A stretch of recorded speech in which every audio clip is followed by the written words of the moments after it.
hizi ma TikTok yote ungesikia imefungwa. Hii mambo ya wangekuwa hata wanasema hii GenZ ni watu ya LGBTQ, you know. I really don't want to discuss about him. For me, I think he's a non-issue. He's not someone that what is the government going to discuss with Eric Omondi? If I'm a good man, why should I switch off my phone? I'm being if someone is following you, it is because you're doing something wrong, and I will ask the government to arrest them anytime. Everybody Church constituency. I really wanted to discuss a few things in regards to what is happening in the country. You can see what's really going on, which is not right, and coming from the young generation, I decided to call you guys so that we can have a candid discussion about issues affecting the young people, the young generation. And as a member of parliament, as a leader, I thought it's important that we can sit down and we can discuss something. And first and foremost, I am saddened to hear that one of our citizens passed away wakati ya hii maandamano juzi. And I think it's very, very sad, but I would like to express my saddest condolence to the family of the bereaved, and hoping that the government will take appropriate action to find out what exactly really happened, and if indeed truly that anyone, whether it was a police officer or anyone, is found guilty of that offense, then I'm sure and I'm very certain, and it is very clear in my mind, that action should be taken and the person should be apprehended in court, and then the courts will do what they do best. So thank you so much once again, and karibuni sana. So fellow citizens, I am very delighted to see the young generation participating in national affairs. Your strong voices contribute to the growth of our democracy.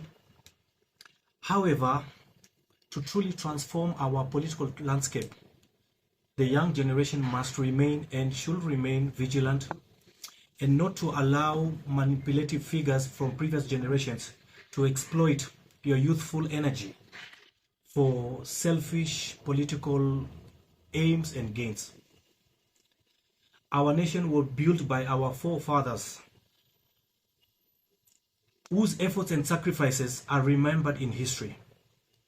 Even when they held different or they differed in opinions, they respected the Constitution and the rule of law, and they actually acted within the law.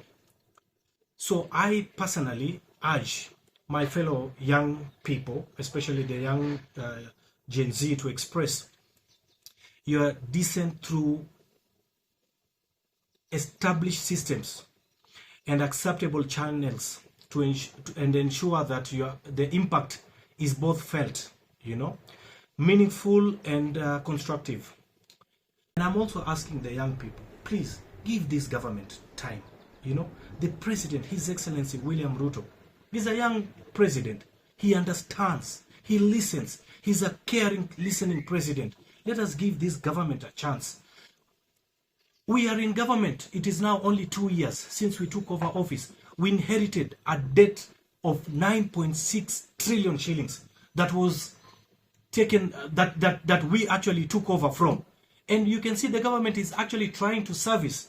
There are many things that are, I believe, they are good opportunities. Look at the housing project.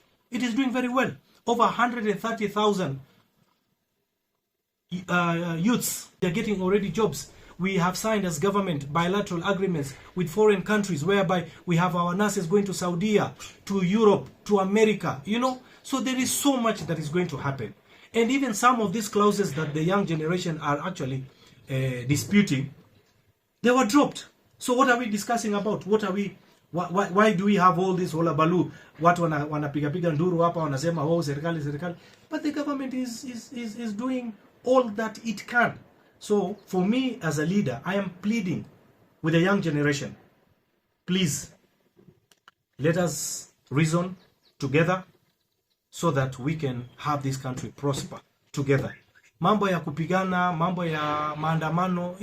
I mean, the president, His Excellency William Ruto, said the other day, every Kenyan, every citizen has a right to picket and to demonstrate, but peacefully. Sasa hii mambo ya kuuana, kupeana, kunyang'anyana masimu, vita, nini, it is unacceptable, you know. And you know, our country, Kenya, leads in democracy in the East African region. If we were in Uganda today, Tanzania, Rwanda, hizi ma TikTok yote ungesikia imefungwa. Hii mambo ya wangekuwa hata wanasema hii GenZ ni watu ya LGBTQ, you know. But this country is a country whereby the rule of law prevails. I mean, it is just very, very sad. But please, my fellow citizens, let's give this government an opportunity, and everything is going to work out in rather sooner than later. Asante. Concerning this matter, yesterday alikuwa pale parliament akaweza kushikwa because he's kind of protesting against it. You know that guy, sorry, not character, but that guy, you know, honestly, I really don't want to discuss about him. For me, I think he's a non-issue. He's not someone that... What is the government going to discuss with Eric Omondi? Really? I'm asking. What are we discussing with him? Who is he in the first place? He is claiming that he's fighting for the, you know, for the voiceless Kenyans. And also is trying to, you know, defend Kenyans ambao wanaona ni kama wananyanyaswa. No, that is cloud chasing. Forget about that character. Forget about it. I'm sorry. It's just a cloud chaser. He's a cloud chaser, yes. Do you think maybe is he doing this for his own selfish gain? Absolutely, no doubt. Where has he been all this time? Has he written to National Assembly? Has he? I mean, he's just forget about that character. I mean, it's just cloud chasing, in short. Thank you. Mashima, just to ask you, yes, maybe regarding to, you know, we saw it online, you know, Kenyans sharing legislators' numbers across all social media platforms. You as a legislator, what is your take on that? And then, was it right? Do you feel like when it crossed the boundary? Well, I think yes, of course, yeah, it's not right because, you know, having someone's number is not an issue, but you see, exposing someone's private number to the public, and then you start sending messages of threats and saying this and that. It's just not right. If you have an issue, you can just raise your concerns through the correct channels. But sending messages and abusing leaders and sending funny pictures and nonsense is not acceptable. I think it's not right. Have you received any message? Maybe too many. Of course, yes, too many. And I just read, and I read, by the way. I read the messages and I smile, and I just say, we move on. Yeah. Do you feel like what is happening in the country right now? We've seen the other day activists, you know, some of the Twitter influential, you know, personalities have been, you know, allegedly arrested. We've seen people's chairman, you know, people's spokesperson, Bonsus Mwangi, you know, tweeting and saying that he has to go offline just for his safety. Well, these are people who've been in this game for a long time. They're being funded by NGOs and many other leaders, and the government will catch up with them very soon. So he knows why he's switching off your phone. Why should I switch off my phone if I am not a good if I'm a good man? Why should I switch off my phone? If someone is following you, it is because you're doing something wrong. That's it. And that's why whatever they are trying to do, and I will ask the government to arrest them anytime. Anyone who breaks the law, akamatwe wekwe ndani. As a legislator, do you feel like it's high time, you know, the legislator to have a sit down at the National Assembly with the GenZ?